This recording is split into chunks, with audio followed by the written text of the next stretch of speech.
can see that voices within the national security, domestic security apparatus are speaking out.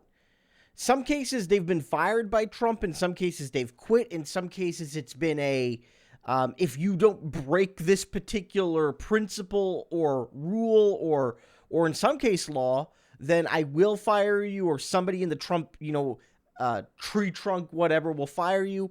Regardless, what they're basically saying is that if you speak out against Trump, if you speak out against his philosophy, if you dare to suggest that he is not the rightful God Emperor, if you suggest that a move made by one of his, direct subordinates at the cabinet level or whatnot is unwise or unsafe or unprofessional, then you will, again, either be fired or forced to resign.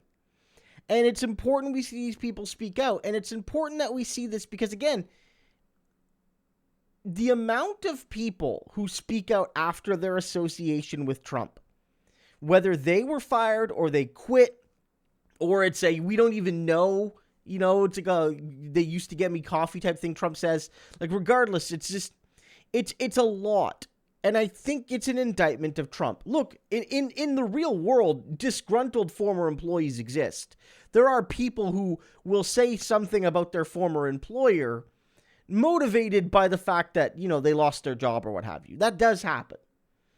And I'm sure it happens in politics, but you don't see this many former Bush or former Obama or former Biden staffers, whether they were fired by those men or they quit those men, act like this.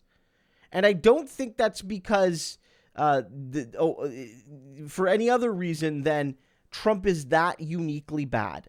The people that know him best are warning us about him.